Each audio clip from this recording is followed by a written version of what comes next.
محترم حضرات، ابھی آپ کے سامنے سورہ بقرہ کی ایک آیت اور آپ صلی اللہ علیہ وسلم کی ایک حدیث آپ کے سامنے رکھا۔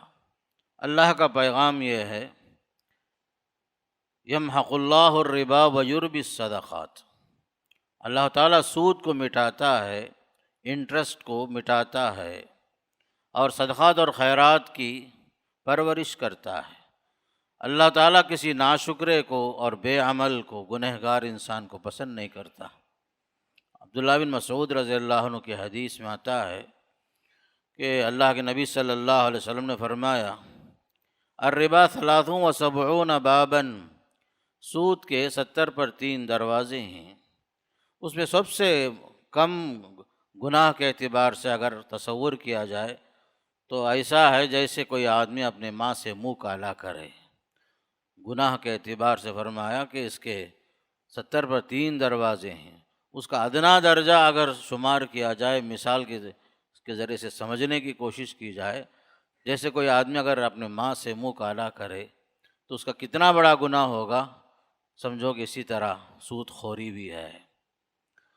قرآن اور حدیث میں خاص کر اہل ایمان کو یہ حکم دیا گیا کہ یہ لوگ اپنے انبیاء اور رسولوں کی طرح پاکیزہ اور حلال روزی کھائیں، رزق حلال کھائیں، حرام سے بچیں، اللہ کی اطاعت کریں، آپ صلی اللہ علیہ وسلم کی شریعت پر عمل کریں۔ آپ نے جو کچھ پیش کیا ہے عبادات میں، معاملات میں، عقائد میں، اخلاق میں، سیاست میں، معاشرے کے ہر مقام پر جو تعلیم آئی ہے اس پر عمل کریں۔ جس چیز سے آپ نے منع کیا ہے اس سے رک جائیں۔ اسی کا نام اسلام بھی ہے۔ اسلام نام ہے فرما بردار بننے کا۔ تو ایک مسلمان کی سعادت یہ ہے کہ وہ اللہ اس کے رسول کا پابند بن جائے، ان کی باتوں پر عمل کرے، ان کی اطاعت کرے۔ ہر مسلمان چاہتا ہے کہ اس کی عبادتیں قبول ہوں، دعائیں قبول ہوں، اس کی ہر نیکی اللہ کے پاس مقبول ہو۔ اس کے لیے دین میں بنیادی اہم شرط یہی ہے کہ روزی حلال ہو۔ بڑی سے بڑی عبادت، چھوٹی سے چھوٹی عبادت، ہر عبادت کے لیے اہم شرط جو ہے نوالا ہمارا حلال کا ہو، روزی حلال ہو، کسی حرام کمائی سے ہمارے پاس کوئی لقمہ ہمارے پیٹ میں نہ جائے۔ اس کا نتیجہ یہ ہوتا ہے کہ دعائیں قبول نہیں ہوتی، عبادتیں قبول نہیں ہوتی، یہاں تک کہ حج جیسی عبادت کے بارے میں بھی آیا، آپ صلی اللہ علیہ وسلم نے فرمایا ایک آدمی لمبا سفر کر کے پہنچتا بھی ہے، حرم شریف تک پہنچ بھی جاتا، لبیک اللہم لبیک لبیک لا شریک لک لبیک ان الحمد والنعمت لک والملک لا شریک لک، تلبیہ کہتے ہوئے پہنچ بھی جاتا ہے فرمایا۔ لیکن آپ نے فرمایا کہ انا یستجاب لہ، اس کی یہ دعائیں، یہ تلبیہ کیسے قبول ہوگا؟ اس لیے کہ اس کا کھانا پینا، لباس، غذا سب کچھ حرام کا ہے فرمایا۔ تو اسی لیے خصوصاً دعا کی قبولیت کے لیے سب سے اہم چیز یہ ہے، عبادات کی قبولیت کے لیے بھی روزی حلال کی ہو، ورنہ عبادتیں قبول نہیں ہوتی۔ آج کا جو موضوع ہمارا ہے سود کی تباہ کاریاں، اس سلسلے میں ایک اہم بات یہ یاد رکھیے کہ مسلم قوم جو اللہ اس کے رسول کی فرما بردار قوم ہے، اس قوم کے اندر نہ چاہتے ہوئے بھی یہ حرام چیز بہت زیادہ مسلم معاشرے کے اندر داخل ہو چکی ہے۔ حرام کمائی، خصوصاً سود خوری، کوئی جانتا بھی ہے، کوئی نہیں جانتا بھی ہے، یا کوئی تساہل کے ساتھ آگے بڑھ رہا ہے، یا آسان، یا طبیعت کے اندر یہ آسانی ایسی آ گئی ہے جیسے بھی مال آئے تو اس کے لیے گویا کہ حلال ہے۔ یہ ایک عام رجحان پیدا ہوتے جا رہا ہے۔ تو اس لیے خاص کر قرآن اور حدیث کی روشنی میں آج کے دور میں حلال کمائی اہم ہے، بلکہ زندگی بھر اہم ہے، اور سود خوری، انٹرسٹ، جسے ہم تمل میں وڈی کہتے ہیں، انگریزی میں انٹرسٹ کہا جاتا ہے، یہ سمجھنے کی ضرورت ہے کہ حرام چیز ہے، بچنا ضروری ہے، ورنہ عبادتیں بیکار ہو جائیں گی، قبول نہیں ہوں گی، دعائیں قبول نہیں ہوں گی۔ جو آیت پڑھی گئی اس میں اللہ نے فرمایا کہ دیکھو اللہ تعالیٰ جو ہے سود کو مٹاتا ہے، صدقات اور خیرات کو بڑھاتا ہے، اس کی پرورش کرتا ہے۔ جبکہ حدیث میں یہ بھی آیا کہ گناہوں میں بہت سارے گناہ ہیں، بڑے بڑے گناہ، کبیرہ گناہوں میں سے ایک گناہ یہ بھی ہے سود خوری بھی، جیسا کہ بخاری شریف کی حدیث میں آیا کہ 7 ہلاک کرنے والے گناہ، اس میں سے اہم چیز یہ بھی سود خوری بھی فرمایا صلی اللہ علیہ وسلم نے۔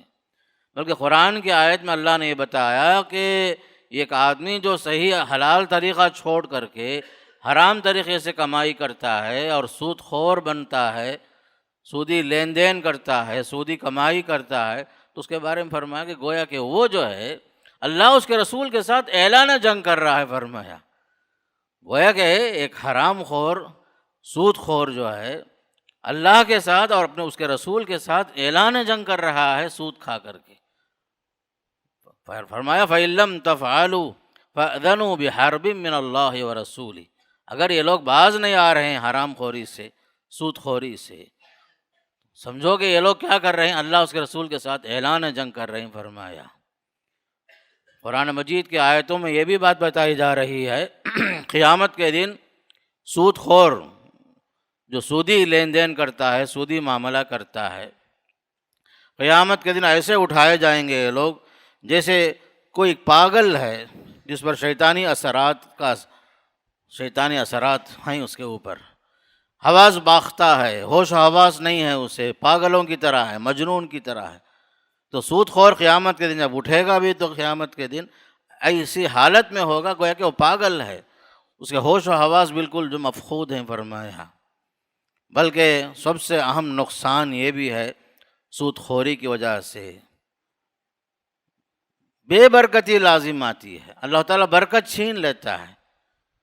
جو رزق حلال اگرچہ کہ مقدار میں کم کیوں نہ ہو، اس میں جو اللہ برکت رکھتا ہے کہ مال حرام کے اندر اللہ تعالیٰ برکت چھین لیتا ہے۔ فرمایا خاص کر کے آیت کریمہ میں ارشاد ہوا یمحق اللہ الربا، اللہ تعالیٰ ربا کو، سود کو، انٹرسٹ کو جو ہے مٹاتا ہے، بڑھاتا نہیں ہے، گھٹاتا ہے۔ بظاہر دیکھنے میں مال کی فراوانی ہوگی لیکن حقیقت میں جو ہے برکتیں چھین لی جاتی ہیں، اس کے جگہ میں مختلف پریشانیاں، مختلف بیماریاں، مختلف اندیشے، وسوسے، سکون کی زندگی اللہ چھین لیتا ہے اس سے۔ بظاہر ایک سود خور جو ہے بہت کچھ مال اپنے پاس رکھتا ہو، حقیقت میں وہ مال اس کے لیے سکون کا ذریعہ نہیں بنتا، یہ مال حرام اسے اس کی روزی میں بے برکتی لے آتا ہے۔ اسی لیے حدیث میں آپ صلی اللہ علیہ وسلم نے 4 آدمیوں پر لعنت کے الفاظ استعمال فرمائے، وہ ملعون ہیں، ملعون ہیں۔ فرمایا کہ سود کھانے والا اس پر اللہ کی لعنت ہو، کھلانے والا اس پر اللہ کی لعنت ہو، حساب و کتاب لکھنے والا اس پر جو ہے اللہ کی لعنت ہو، اور اس پر گواہ بننے والے 2 حضرات ان پر بھی جو اللہ کی لعنت ہو۔ فرمایا صلی اللہ علیہ وسلم نے۔ عام طور پر معاملہ جب جو لکھا پڑھی کا ہوتا ہے تو اس میں بھی کچھ لوگ گواہی کے لیے جاتے ہیں، سمجھتے ہیں کہ اس میں میرا کیا نقصان ہے، حالانکہ وہ شاہدین گواہی دینے والے وہ بھی قابل لعنت ہیں۔ بینک میں ہو یا جو ہے فائنانس میں ہو، کہیں بھی ہو جہاں سودی کاروبار چلتا ہے، وہاں حساب و کتاب لکھنے والا، اس آفس میں کام کرنے والا، یہ بھی جو ہے چاہے وہ LIC کیوں نہ ہو، LIC کی بنیاد بھی جو ہے سود پر ہے، انٹرسٹ پر ہے۔ بظاہر LIC والے دھوکہ دیتے ہیں بونس کے نام سے، حالانکہ بونس نہیں ہے وہ، حقیقت میں وہ سود ہے، وہ جو انسان کو فائدے کی شکل میں دینے کا وعدہ کرتے ہیں وہ لوگ۔ لفظ کے بدلنے سے کوئی حرام چیز حلال نہیں ہو جاتی، LIC والے ایسے ہی دھوکہ دیتے ہیں بونس کے نام سے۔ کوئی LIC میں لائف انشورنس کے رقم میں اپنے آپ کو جو ہے اپنے لیے، اپنے بچوں کے لیے، سب کے لیے جو ہے باقاعدہ اس میں فائنانس کرتا ہے۔ یہ سب جو ہیں حرام دھندے ہیں، حرام سے بچنا مسلمان کے لیے سب سے اہم اور ضروری ہے، اس لیے کہ مومن کی زندگی پاکیزہ ہونا، حدیث میں آتا ہے ان اللہ طیب لا یقبل الا طیبا، اللہ پاکیزہ ہے، پاکیزہ چیز ہی اللہ قبول کرتا ہے، حرام چیز اللہ قبول نہیں کرتا۔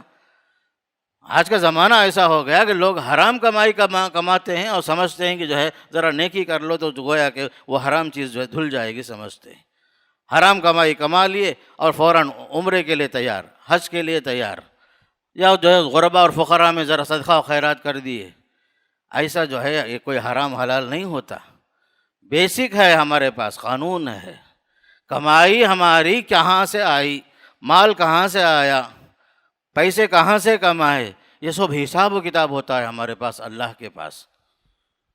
ہر وہ مال جو حرام طریقے سے آیا، اسے نیکی کے راستے میں خرچ کرنے کی وجہ سے وہ مال حرام جو ہے مال حرام مال حلال میں تبدیل نہیں ہوتا۔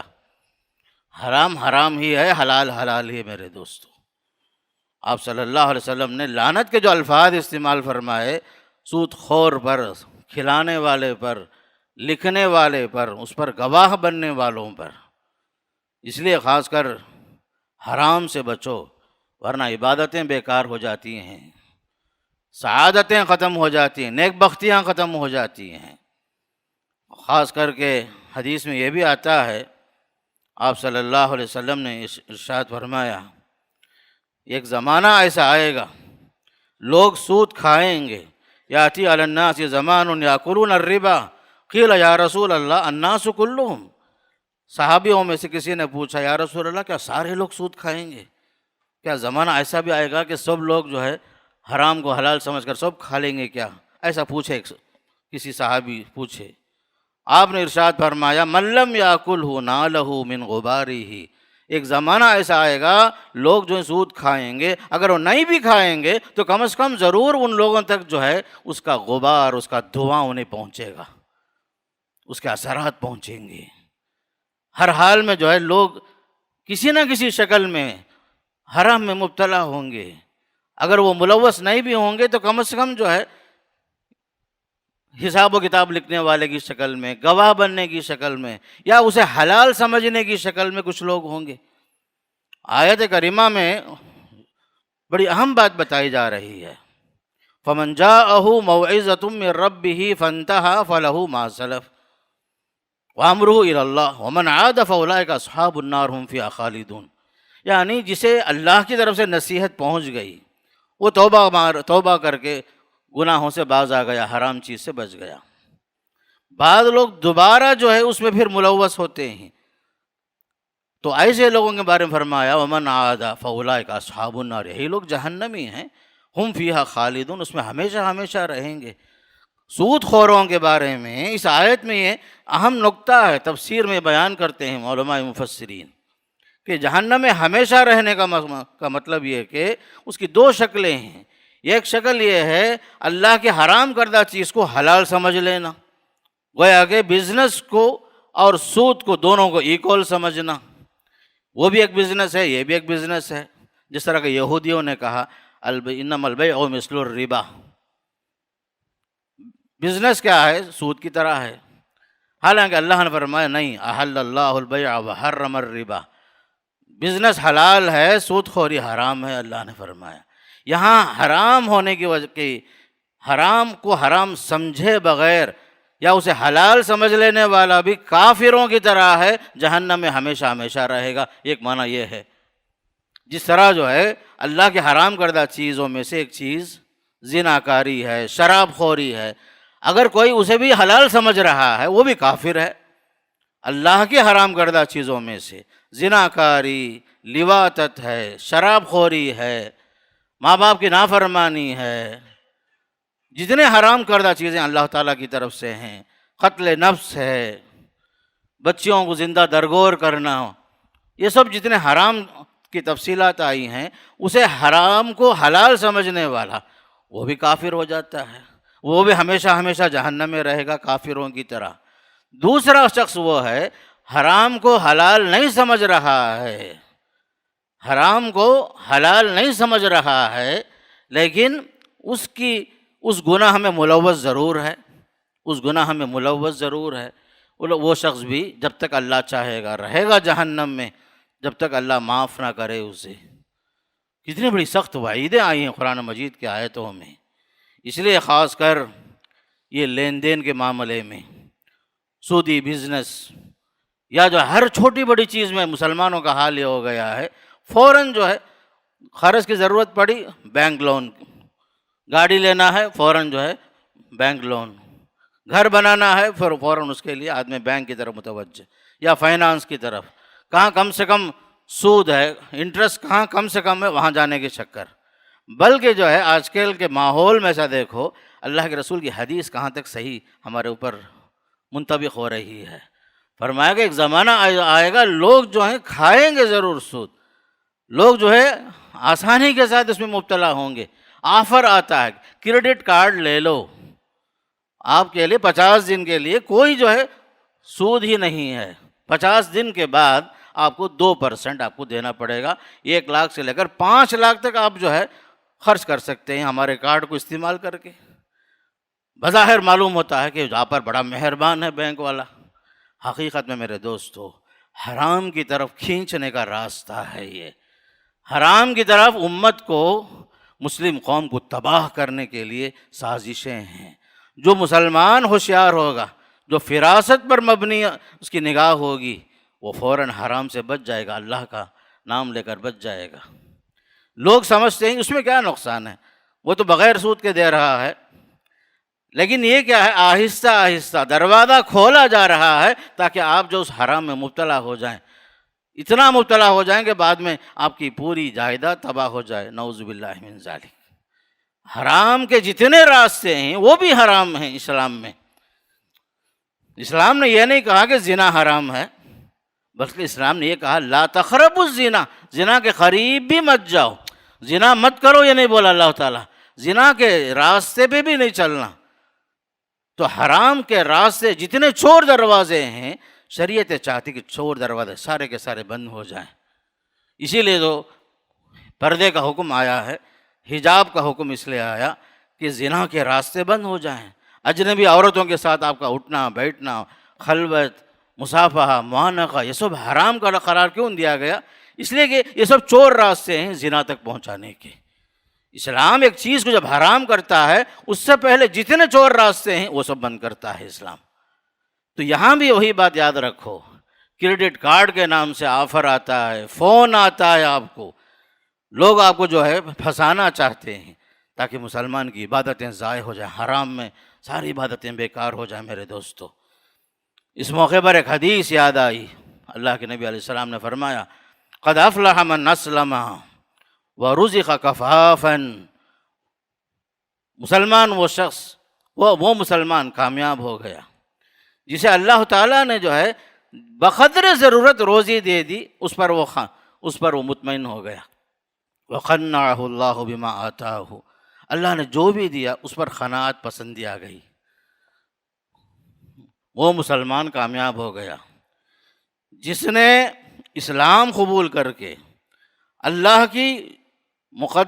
نے جو اس کے نصیب میں جتنی روزی لکھ دیا ہے اس پر جو ہے قناعت کر لیا، رزق کفافا، بقدر ضرورت اسے روزی مل گئی، اس نے کہا الحمدللہ کافی ہے، اور جو اللہ دیا اس سے راضی ہو گیا، مزید کی خواہش، حرص وغیرہ اس کے اندر پیدا نہیں ہوئی۔ ایسا مسلمان کامیاب ہوا فرمایا صلی اللہ علیہ وسلم نے۔ بلکہ ایک حدیث یہاں تک بھی آتی ہے، گرچہ کہ سند پر کلام ہے لیکن معنی صحیح ہے، کل قرض جر نفعا فہو ربا، ہر وہ قرض جس کے پیچھے کوئی فائدہ مقصود ہو وہ بھی سود ہے فرمایا۔ قرض بظاہر دیکھنے میں قرض، لیکن پیچھے کچھ فائدہ اٹھانا چاہتے ہیں کچھ لوگ آپ سے، فرمایا ہر وہ قرض جس کے پیچھے کوئی فائدہ اٹھانا مقصود ہے، تو فرمایا کہ وہی تو سود ہے فرمایا۔ مثال کے طور پر میں آپ سے قرض لے رہا ہوں، قرض لینے کے بعد آپ جو ہے جب بھی میرا قرض جب تک ادا نہیں ہوا آپ جو ہے مجھ سے فائدہ اٹھانا چاہتے ہیں، جب چاہتے ہیں میری گاڑی آپ مجھ سے لے لیتے ہیں، جب بھی آپ گزرتے ہیں میرے بستی کے اوپر سے یا میرے گھر کے اوپر سے، آپ آ کر کے بیٹھ جاتے ہیں مہمان بن کر کے، چونکہ آپ کیا سمجھ رہے ہیں کہ میں قرض دیا ہوں اس لیے مجھے حق بھی ہے۔ ہمارے علماء جو ہیں اسلاف کا حال یہ تھا، قرض دینے کے بعد کڑی سے کڑی دھوپ میں بھی ضرورت پڑی تو ان کے سائے میں بھی رکتے نہیں تھے۔ قرض دینے کے بعد ان سے کوئی فائدہ نہیں اٹھانا ہے، اس کے لیے کیا کرتے تھے وہ لوگ، دھوپ کے وقت میں بھی ان کے چھاؤں میں جو ہے تھوڑی دیر کے لیے بھی آرام کرنا پسند نہیں کرتے۔ یہ ہے خاص کر دینداری اور تقویٰ۔ تو قرض کے ساتھ فائدہ اٹھانے کی خواہش یہ بھی ایک سود ہے۔ اسی لیے خاص کر آج کے زمانے میں یہ چیز یاد رکھنے کی یہ بہت اہم اور ضروری چیز ہے۔ اللہ کے نبی علیہ السلام نے یہ فرمایا زمانے حجۃ الوداع میں، جب آپ نے حج کیا تھا، اس وقت آپ نے بہت ساری چیزوں کو حرام قرار دیا۔ اس وقت آپ نے یہ بھی اعلان فرمایا، دیکھو میں زمانے جاہلیت کے جتنے طور طریقے تھے، لین دین کا طور طریقہ تھا، سودی کاروبار تھا، میں اسے سب حرام قرار دیتا ہوں، اور وہ بھی ہمارے خاندان سے سب سے پہلے ہمارے چچا عباس ابن عبد المطلب رضی اللہ عنہ کے جو بھی سودی باقی ہیں لوگوں کے پاس، سب کو میں کل عدم قرار دیتا ہوں، میں اسے ختم کرتا ہوں ہمارے خاندان سے ہی۔ وہ زمانے میں باقاعدہ جو سودی کاروبار چلتا تھا مکے میں، مدینے میں، یہودیوں کے پاس، عربوں کے پاس، اس کا رواج تھا۔ آپ صلی اللہ علیہ وسلم نے صاف اعلان فرمایا کہ میں جو ہے اپنے خاندان سے سب سے پہلے میں شروع کرتا ہوں کہ ہمارے خاندان میں اگر کسی کو سود دینا باقی ہو، وہ اس کو دینے کی ضرورت نہیں ہے۔ ہمارے چچا عباس وہ کاروبار کرتے تھے، سودی کاروبار کرتے تھے۔ خالد بن ولید رضی اللہ عنہ کے بارے میں بھی آتا ہے، ان کا یہ کاروبار تھا وہ زمانے میں، لیکن جب آیتیں نازل ہو گئی اور آپ صلی اللہ علیہ وسلم نے حجۃ الوداع میں بہت ساری چیزوں کو حرام قرار دیا، اس میں سود کو بھی آپ نے، انٹرسٹ کو بھی آپ نے حرام قرار دیا۔ الغرض بینک کا سود ہو، چاہے وہ فائنانس کی طرف سے آئے یا کسی اور ڈپارٹمنٹ سے آئے، یہ سب جو ہے ہمارے لیے حلال نہیں، حرام ہے میرے دوستو۔ بعض لوگ یہ اکثر سوال کرتے ہیں کہ ہمارے اکاؤنٹس ہیں بینک میں، سیونگ اکاؤنٹس ہیں، باقاعدہ جو اس میں وڈی باقاعدہ انٹرسٹ آتا ہے، تو ہم لوگ اس کا یہی جواب دیتے ہیں کہ وہ چیز آپ کی نہیں ہے، آپ اسے لے کر کے کسی غریب کو بغیر ثواب کی نیت کے دے دو باہر، وہاں چھوڑو مت، لے کر کے کسی غریب کو بغیر ثواب کی نیت کے کسی نہ کسی کو دے دو باہر، وہاں چھوڑنے میں بھی نقصان ہے۔ بہتر ہے آپ لے لو، لے کر کسی ضرورت مند کو، کسی غریب کو، چاہے مسلمان ہو غیر مسلم ہو، کتنے لوگ محتاج لوگ ہیں، ان کو دے دو، وہاں چھوڑنے میں نقصان زیادہ ہے۔ اسی لیے میرے دوستو بعض لوگ کیا کرتے ہیں، فکسڈ ڈپازٹ کے نام سے رقم جو بینک میں محفوظ کر دیتے ہیں، اس پر بھی سود آتا ہے، وڈی آتی ہے۔ اس لیے یہ چیزیں بھی ہمارے لیے حلال نہیں ہیں۔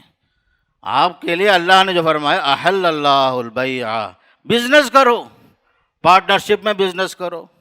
اگر آپ تجارت کرنا نہیں جانتے ہیں، کسی کے ساتھ شریک کاروبار بن جاؤ، پارٹنر بن جاؤ، مضاربہ کہا جاتا ہے اسے۔ بزنس کرو، پیسہ آپ کا ہوگا، محنت کسی اور کی ہوگی، پرسنٹیج طے کر لو آپس میں۔ بعض مسلمانوں کا حال ایسا بھی ہے جن کے پاس پیسے ہیں، وہ کسی کاروبار کرنے تجارت کرنے والے کے پاس دیتے ہیں اور یہ بول کر دیتے ہیں 1,00,000 روپے ہیں، ہر مہینہ آپ مجھے 3,000 دے دو، 4,000 دے دو، چاہے نفع آئے یا نہ آئے۔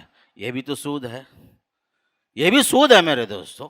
آپ ایسا بولو، آپ مجھے ہر مہینہ 3,000 دے دو، سال کے آخر میں حساب کریں گے، اگر نفع اس سے بڑھ کر رہا تو میں لے لوں گا، اگر نفع کم رہا تو میرے کیپٹل سے میں اسے جو لیس کر لوں گا۔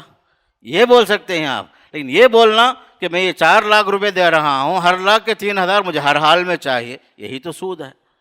بہت سارے لوگ نادانی میں کرتے ہیں، اللہ معاف فرمائے۔ یاد رکھو حرام حرام ہی ہے، حلال حلال ہی ہے۔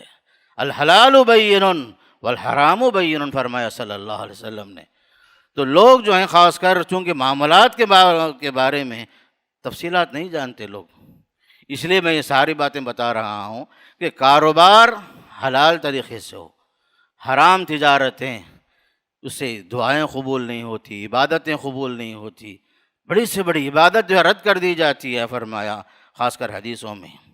اب آپ کے لیے ایک اہم مسئلہ یہ ہوگا کہ مجھے ضرورت ہے مال کی، ایمرجنسی بھی ہے، بعض مرتبہ مجھے جو ہے کوئی قرض دینے والا نہیں ہے، تو میں مجبوراً بینک میں قرض لیتا ہوں یا فائنانس میں قرض لیتا ہوں، تو میرے لیے کیا راستہ ہے؟ لوگ پوچھیں گے یہ بھی، تو اس کا جواب یہ ہے میرے دوستو، اسلام جو ہے جہاں یہ آیتیں نازل ہو رہی تھی سود کی حرمت پر، اس کے بعد جو ہے فوراً جو آیت آ رہی ہے قرضوں کے احکامات پر، لوگوں سے کہا جا رہا ہے اے ایمان والو، جو تم میں سے جو لوگ جو ہیں صاحب حیثیت ہیں، اپنے ضرورت مند بھائیوں کے لیے قرضوں کا معاملہ کرو، ان کو قرض دو ضرورت پر، لکھا پٹی کر لو، باقاعدہ جو ہے لکھ کر کے قرض دو، لکھ کر کے قرض واپس لو، اس پر گواہ بنا لو۔ دو مرد اگر نہیں مل رہے ہیں تو ایک مرد اور دو عورتیں رکھ کر گواہی کے ساتھ باقاعدہ جو ہے، سب سے بڑی آیت قرآن میں جو نازل ہوئی قرض ہی کے بارے میں نازل ہوئی۔ سود کو اللہ حرام کر دیا، ٹھیک ہے، لیکن جب ضرورت پڑے گی تو آپ کیا کریں گے؟ تو قرض لیں گے۔ آپ قرضوں کے اصول بتائے، اس کی فضیلتیں بتائے۔ حدیث میں آیا جو آدمی قرض دیتا ہے وہ ہے کہ وہ صدقے کا ثواب پا رہا ہے، بلکہ اور ایک حدیث یہاں تک آئی ضرورت مند کو قرض دے کر اسے مہلت دینا۔ ایک آدمی تھا، لوگوں کو قرض دیتا تھا، کوئی تنگ دست ہے تو اسے کچھ اور مہلت دیتا تھا۔ بعض لوگ جو ہیں وقت پر ادا نہیں کرتے تھے، انہیں ذرا کچھ اور ڈھیل دیتا تھا۔ حدیث میں آتا ہے جب اس کی وفات جب ہوئی، اللہ تعالیٰ نے فرمایا فرشتوں سے، یہ میرا بندہ جو ہے لوگوں کے ساتھ نرمی کا معاملہ کرتا تھا، لین دین کے معاملے میں، اسے بھی تم نظر انداز کرو، اسے معاف کر دو۔ قرض دینے کی بھی فضیلت ہے، صدقے کا ثواب ملتا ہے، بلکہ اس سے بڑھ کر وہ حدیث آئی، فرمایا آپ صلی اللہ علیہ وسلم نے، من نفس عن مسلم کربۃ من کرب الدنیا نفس اللہ عنہ کربۃ من کرب یوم القیامہ۔ فرمایا جو آدمی کسی مسلمان کی پریشانیوں میں سے ایک پریشانی دنیا کی دور کر دیا، اللہ قیامت کے دن اس کی مصیبتوں میں سے ایک مصیبت کو اللہ دور کر دے گا۔ من یسر علی معسرین یسر اللہ علیہ فی الدنیا والآخرہ، جو کسی تنگ دست پر آسانیاں پیدا کرے گا، اللہ اس کے لیے آسانیاں پیدا کرے گا۔ صاحب حیثیت لوگوں سے کہا جا رہا ہے ذرا قرض بھی دو لوگوں کو، تنگ دستوں کا حال ذرا جان کے رکھو، ذرا ان کے ساتھ نرمی کا معاملہ کرو، شفقت کا معاملہ کرو، ہمدردی کا معاملہ کرو۔ اس لیے کہ مسلمان کی مثال کیا ہے؟ آپس میں ہمدردی کرنا، محبت کے ساتھ پیش آنا، ایثار کا جذبہ رکھنا، ثواب کی نیت سے اچھے کام کرنا، صدقہ و خیرات کرنا، یہ سب اہل ایمان کی صفات ہیں۔ یہ جبکہ یہودی جو ہیں، جو سودی لین دین کرتے تھے، ان کی صفت جو بتائی جا رہی ہے خاص کر یہودیوں کی، خود غرضی، بخیلی، زر پرستی، ہوس پرستی، کنجوسی، صرف مال مال مال کے نام سے مرنا، یہ یہودیوں کی صفت ہے اور سود خوروں کی صفت ہے۔ جبکہ اہل ایمان ایسے نہیں ہوتے۔ اہل ایمان اپنی ضرورتوں کو چھوڑ کر کے اپنے بھائیوں کی ضرورتوں کا خیال رکھنے والے ہوتے ہیں۔ تو گویا کہ ایک طرف انٹرسٹ کو حرام کیا گیا تو دوسری طرف قرضوں کے دروازے کھولے گئے، اس کا اصول بتایا گیا، ضابطہ بتایا گیا، لکھا پٹی کر لو، ایک دوسرے کا تعاون کرو، اس میں بھی ثواب ملے گا آپ کو۔ اور دوسری جو سب سے اہم ضرورت ہے آج کے زمانے میں سود سے بچنے کے لیے، اسلامی بیت المال کا قیام۔ ہر بستی میں، ہر محلے میں، ہر مسجد میں باقاعدہ ایک بیت المال ہونا چاہیے مسلمانوں کی ضرورتوں کی تکمیل کے لیے، جہاں پر لوگوں کو ضرورت پر قرض ملے، گارنٹی کے ساتھ قرض ملے، اور ان کی کوئی نہ کوئی چیز رہن رکھ کر کے ہی صحیح باقاعدہ ان کو قرض دیا جائے۔ بیت المال کا قیام اگر ہو گیا ہر جگہ میں تو مسلمانوں کے بہت سارے مسائل حل ہو جائیں گے، خاص کر کے حرام سے بچیں گے، سود سے بچیں گے۔ جہاں جہاں بیت المال ہے باقاعدہ وہاں لوگوں کی ضرورتوں کی تکمیل کے لیے باقاعدہ قرض کا انتظام، بلا سودی قرضہ، یہ اس کی اہم ضرورت ہے۔ بیت المال کی ضرورت ہے ہر شہر، ہر قریہ، ہر دیہات میں، تاکہ لوگوں کے مسائل حل ہوں۔ آپ کو سن کر تعجب ہوگا، لوگ 100 200 500 کے لیے جو ہے مارواڑیوں کے پاس جا کر کے اپنا برتن لے کر کے جاتے ہیں اور قرض لے کر آتے ہیں۔ میرے دوستو، یہ کیسا ہمارا مسلم معاشرہ ہے؟ کتنا مجبور۔ ایک مسلم خاتون باقاعدہ جاتی ہے دکان میں مارواڑی کے پاس ضرورت کے لیے، اپنی انگوٹیاں رکھتی ہے، بنگڑیاں رکھتی ہے، باقاعدہ لے کر کے سود پر قرض لیتی ہے، وقت پر ادائیگی نہیں ہوتی، پورا مال جو ہے ڈوب جاتا ہے اس کا۔ کیوں نہیں ہم لوگ جو ہے ایک بیت المال، ایک مثالی بیت المال، جہاں جیسے مختلف علاقوں میں ہے مسلمانوں کے پاس، ویسے ہر جگہ ہونا چاہیے تاکہ ہماری ضرورتیں پوری ہوں، یتیموں کی کفالت ہو، بیواؤں کی کفالت ہو، ضرورت مندوں، حاجت مندوں کی جو ہے ضرورتیں، ہر آدمی آسانی کے ساتھ اپنی ضرورت وہاں سے حل کر سکے۔ پھر اسی طرح خاص کر ہمارے دور میں جن چیزوں کی ضرورت ہے کہ خصوصاً کفایت شعاری ہماری ذات کے اندر ہے. ہم لوگ جو ہیں جہاں تک ہو سکے دیکھا دیکھی میں خرچ کرنے کی عادت نہ ڈالیں. آدمی جو تباہ ہوتا ہے دوسروں کو دیکھ کر تباہ ہوتا ہے. فلاں اتنا کر رہا ہے میں بھی کروں، میری کیا حالت ہے وہ نہیں دیکھتا. خاص کر ہمارے مسلم خواتین کی عادت میں ناشکری بہت زیادہ، کفایت شعاری نہیں ہوتی. فلاں اتنا خرچ کیا ہم بھی اتنا کرنا. چاہے بچیوں کی شادی کا مسئلہ کیوں نہ ہو، گھر بیچ کر سے ہی ہماری شادی دھوم دھام کی ہونی چاہیے. چاہے قرضوں پر ہی کیوں نہ ہو ہمارا معاملہ، ہماری ناک جو ہے ہمیشہ اونچی رہے. تباہ ہوتے ہیں، برباد ہوتے ہیں ہم لوگ. دیکھا دیکھی کیا ضرورت ہے میرے دوست؟ آپ جو ہے یاد رکھو اللہ جس حالت میں رکھا ہے اسی حالت پر اللہ کا شکر ادا کرو. ہماری ضرورتوں کو جتنا ہم کم سے کم بنائیں گے اتنی ہم عافیت میں رہیں گے، حرام سے بچیں گے.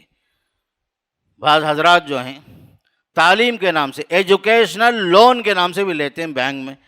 ایسی تعلیم کی ضرورت نہیں ہے جو سود پر مبنی ہو. ہمارے علماء نے لکھا ہے کہ ایسی تعلیم جو لون لے کر پڑھنے کی ضرورت پڑے، کیا ضرورت ہے؟ آپ کے پاس سہولت نہیں ہے، جتنے آپ پڑھ سکتے ہیں اتنا پڑھ لو کافی ہے. لیکن حرام کے بنیاد پر آپ کی تعلیم کی بنیاد رکھی جائے، ایسا نہیں ہو سکتا، جائز نہیں ہوتا. اس لیے یاد رکھو آج کے زمانے میں حرام جو ہے مختلف ناموں سے آ رہا ہے، نہ چاہتے ہوئے بھی جو ہے ہمارے دروازوں تک، ہمارے گھروں تک، ہمارے لقمے تک پہنچ رہا ہے. آپ صلی اللہ علیہ وسلم کی جو بشارتیں ہیں، جو فرامین ہیں، آج کے زمانے میں 100% صحیح ہوتے ہوئے نظر آ رہے ہیں. آپ نے یہ بھی فرمایا یاتی علی الناس زمان، لوگوں پر ایک دور ایسا بھی آئے گا لا یبالی المرء اخذ من الحلال ام من الحرام. آدمی پرواہ نہیں کرے گا حلال سے پیسہ آیا یا حرام سے پیسے آیا، صرف پیسہ چاہیے، پیسہ بس. آپ نے صحیح فرمایا، 1400 سال پہلے فرمایا. ہماری امت کا حال یہ ہوگا کہ ہم جو ہیں حرام اور حلال کی تمیز کو کھو دیں گے، فرمایا صلی اللہ علیہ وسلم. لیکن مومنوں یاد رکھو اس میں ہماری شان نہیں ہے، ہماری سعادت اس میں نہیں ہے، ہماری نیک بختی اس میں نہیں ہے. ہماری نیک بختی کس میں ہے؟ حلال میں ہے. جو حکم اللہ نے رسولوں کو دیا، یا ایھا الرسل کلوا من الطیبات واعملوا صالحا، اے رسولو پاکیزہ روزی کھاؤ، نیک عمل کر لو. جو حکم اللہ نے رسولوں کو دیا ہے وہی حکم ایمان والوں کو دیا. یا ایھا الذین آمنوا کلوا من طیبات ما رزقناکم، اے ایمان والو ہم نے جو آپ کو حلال روزی دی وہی کھاؤ. حرام کے قریب نہیں جانا. حرام کی وجہ سے عبادتیں قبول نہیں ہوتی، حرام کی وجہ سے عبادتیں قبول نہیں ہوتی. آج کا حال ایسا ہو گیا کہ لوگ جو ہیں حرام کو حرام سمجھنے تیار ہی نہیں ہیں. ایک زمانے میں عیب تھا خاص کر کے شراب خوری، آج آپ دیکھیے کوئی عیب ہی نہیں ہے. بڑا سے بڑا کیا، بچہ سے بچہ، نوجوان بھی جو ہے برسر عام پینے شروع کر دیا. نعوذ باللہ من ذالک. یہ سب آخری زمانہ ہے، یہ قیامت کے قریب کا زمانہ ہے یہ، جہاں پر حرام و حلال کی تمیز ختم ہو گئی. اور ماں باپ کا حال بھی ایسا ہے کہ بچہ کما کر کے کیسے لا رہا ہے وہ بھی سوال کرنا ان کے لیے بہت مشکل ہو گیا. پیسے آ گئے بس. یہ ایسے دور سے ہم لوگ گزر رہے ہیں. یہ اہل ایمان کی شان نہیں ہے. یہ اہل ایمان کے لیے حکم یہ دیا جا رہا ہے کہ پاکیزہ زندگی گزارو، حلال زندگی گزارو، حرام سے بچو. اس لیے کہ حلال بھی واضح ہے، حرام بھی واضح ہے. اور حرام کی وجہ سے عبادتیں قبول نہیں ہوتی، اور حلال کی وجہ سے ہی اللہ خوش ہوتا ہے، اللہ راضی ہوتا ہے. اللہ کی رضامندی پانا ہی سب سے اہم ہے. یہ دنیا گزر جائے کیسے بھی، لیکن ہماری آخرت تباہ نہ ہو. یہ مومن کی شان یہی ہونا چاہیے. یہ دنیا جو ہے 4 دن کی دنیا ہے. 2 دن جو ہے آدمی خواہشات کی تکمیل کے لیے لگا رہتا ہے، 2 انتظار میں گزار لیتا ہے. یہ اہم نہیں ہے. ہمارے لیے اہم کون سی زندگی ہے؟ موت کے بعد کی زندگی. موت کے بعد کی زندگی یہ اہم ہے ہمارے پاس. بل توثرون الحیات الدنیا والآخرۃ خیر وابقی. فرمایا کہ تم لوگ جو ہے دنیا کو ترجیح دے رہے ہو، دنیا پر مر رہے ہو، حالانکہ آخرت بہتر ہے. اور آخرت کی زندگی باقی رہنے والی ہے. یہ دنیا باقی رہنے والی بھی نہیں، یہاں کی کوئی چیز باقی نہیں رہے گی. اس لیے خاص کر میرے دوستو، حرام سے بچنا، حلال کی طرف لپکنا، حلال کی طرف بھاگنا، حلال کمانے کی کوشش کرنا، دامن کو جھاڑ لینا حرام سے، یہ اہم اور ضروری ہے۔ آج کے زمانے میں لوگ فخر محسوس کرتے ہیں کہ میرا بچہ بینک میں کام کر رہا ہے، میرا بچہ LIC میں کام کر رہا ہے، نعوذ باللہ من ذالک۔ بینک کی جو بنیادیں ہیں، LIC کی جو بنیادیں ہیں، سب حرام پر ہیں، سود پر ہیں میرے دوست۔ اور دنیا جو ہے جانتی ہے کہ جتنے نظام چلے، کمیونزم، اشتراکیت، سودی نظام، سارے نظام جو ہے ختم ہو گئے، برباد ہو گئے۔ سودی نظام بھی جو ہے کامیاب نظام نہیں ہے، بلکہ کامیاب نظام اگر ہے دنیا کو آج اس کی ضرورت ہے تو اسلامی نظام ہے۔ اسلامی نظام کی ضرورت ہے آج۔ دنیا نے سب کو آزمایا، کمیونزم کو بھی آزمایا، کیپٹلزم کو بھی آزمایا، سودی نظام کو بھی آزمایا، لیکن کامیابی نہیں ملی۔ کامیابی کس میں ہے؟ صرف اور صرف اسلام کے بتائے ہوئے نظام میں۔ اس لیے کہ یہ زمین اللہ کی، یہ سارے مخلوق اللہ کے۔ جس نے زمین اور آسمان بنائے، مخلوق بنائے، وہ بہتر جانتا ہے کہ اس کے لیے کون سا نظام سب سے اچھا ہے، وہ جانتا ہے۔ دنیا والوں نے مختلف نظاموں کو آزمایا، دیکھا، لیکن کہیں بھی نجات نہیں ملی، کہیں بھی انہیں سکون نہیں ملا، کہیں بھی جو ہے راحت نہیں ملی میرے دوستو۔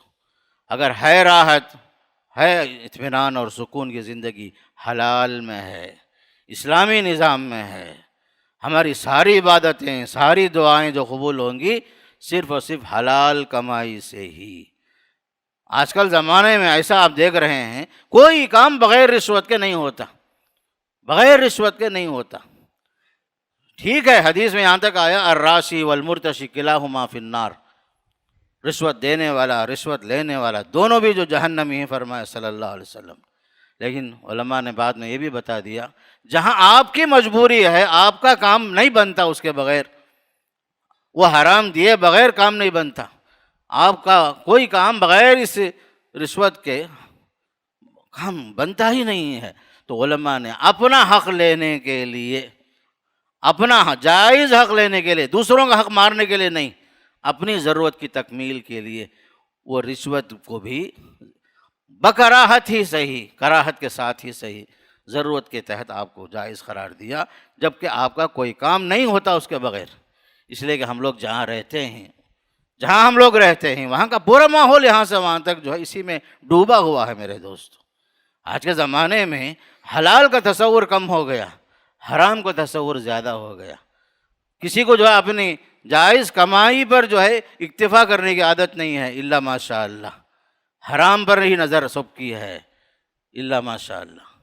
اس لیے میرے دوستو، مسلمان وہ ہے جو قدم قدم جو ہے پھونک پھونک کر رکھتا ہے، جہاں تک ہو سکے حرام سے بچنا، جہاں تک ہو سکے ہر حال میں حلال ہی کو اپنانا۔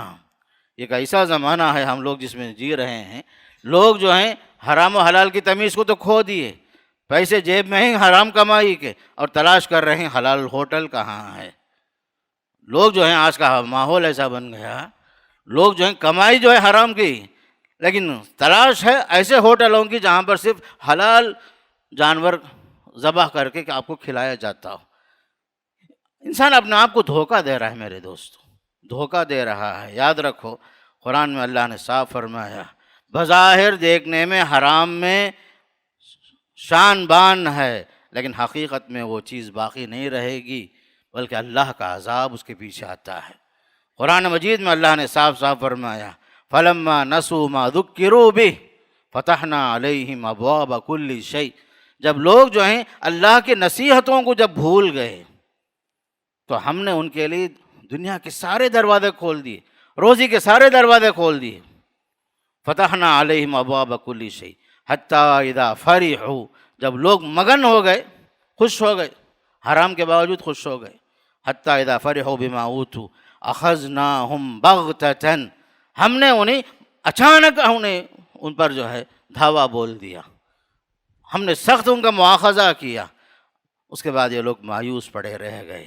اللہ تعالیٰ جو ہے بظاہر مال کی کثرت کو جو ہے لوگوں کو خوش کرنے کے لیے بھی مال کی فراوانی کو عام کرتا ہے، بظاہر دیکھنے میں مال ہی مال، حرام کے ذریعے سے آ رہا ہے، بہت زیادہ مال آ رہا ہے، گویا کہ اس میں برکت ہی برکت سمجھتے ہیں، نہیں، بلکہ قرآن یہ کہتا ہے کبھی اللہ تعالیٰ کسی قوم کی تباہی کے لیے بظاہر دنیا کے سارے آرام آسائش، اس کے سارے دروازے اللہ کھول دیتا ہے، لیکن اچانک اللہ کا عذاب بھی آتا ہے اور اس قوم کو اللہ تعالیٰ نیست و نابود کر دیتا ہے، برباد کر دیتا ہے۔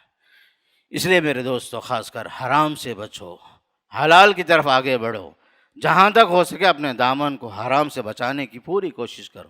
اللہ سے ہماری ہمیشہ یہی دعا ہو، اے اللہ تو پاکیزہ ہے، مجھے پاکیزہ روزی عنایت کر، حرام سے مجھے بچا۔ اور اس کا سب سے بڑا نقصان یہ بھی ہوتا ہے کہ دعا تو قبول نہیں ہوتی جیسے بتایا میں، اس کے سب سے بڑا نقصان حرام کمائی سے ہمارے بچوں کی تربیت بھی صحیح نہیں ہوتی اور ہمارے بچے باغی بنتے ہیں۔ حرام کا ایک نقصان یہ بھی ہے، عبادتیں جہاں قبول نہیں ہوتی، اس کے ساتھ ساتھ ہمارے بچے، ہماری بیوی، ہمارے خاندان کے لوگ باغی بن جاتے ہیں، سرکش بن جاتے ہیں۔ لوگ جو ہیں اپنے اولاد کے خلاف بد دعا دینا شروع کر دیتے ہیں۔ کیوں؟ وجہ یہ کہ ہم نے تربیت کے اندر وہ لقمہ نہیں کھلایا جس کے اثر میں بچے جو ہیں صالح بن سکیں۔ جہاں بچوں کے بگڑنے کے جو اسباب ہیں اس میں سے ایک اہم سبب یہ بھی ہے حرام روزیاں۔ انسان کی تربیت میں جو سب سے بڑی کمی اگر آ رہی ہے، جہاں اگر کمائی کے اندر فرق نہیں ہمارے پاس تو اس کا اثر بچوں پر بھی پڑتا ہے۔ ہمارے اسلاف کہتے تھے جب میں اللہ کی نافرمانی کرتا ہوں اس کا اثر میں اپنے گھوڑے پر دیکھتا ہوں، میرا گھوڑا میری بات نہیں مانتا، مجھے نیچے گرا دیتا ہے۔ جانوروں تک بھی یہ باقاعدہ جو ہیں متاثر ہوتے ہیں ہماری معصیت کی وجہ سے۔ ہم اللہ کے نافرمان بن جائیں تو دنیا کی کوئی چیز ہماری فرما بردار نہیں بنتی۔ اس لیے میرے دوستو یہ بھی اہم ہے، جہاں تک ہو سکے ہم حلال کو اپنائیں، حرام سے بچیں، خاص کر کے مسلم معاشرے کے لیے اپنے دلوں میں ہمدردی رکھیں، ضرورت مند کو اس کی ضرورت کی تکمیل کی کوشش کریں، بیت المال کے قیام کی کوشش کریں، اور لوگوں کو جو ہے بلا سودی قرضے کے لیے جو اسباب ہو سکتے ہیں، جو وسائل ہو سکتے ہیں، اسے سب اپنانے کی ہم کوشش کریں تاکہ ضرورت مند جو ہے اس کی ضرورت پوری ہو جائے، پریشان حال کی پریشانی دور ہو، تاکہ ہم لوگ جو ہیں آخرت میں اللہ کے پاس سرخ روح ہو سکیں، کامیاب ہو سکیں۔ اللہ مجھے بھی اور آپ کو بھی دین اور دنیا کی سعادتوں کو پانے کی توفیق نصیب فرمائے اور حرام سے بچنے کی اللہ ہم سب کو توفیق نصیب فرمائے۔ ہم جب تک رہیں اللہ ہمیں رزق حلال نصیب فرمائے اور حرام سے بچنے کی اللہ توفیق نصیب فرمائے۔ وآخر دعوانا ان الحمد للہ رب العالمین۔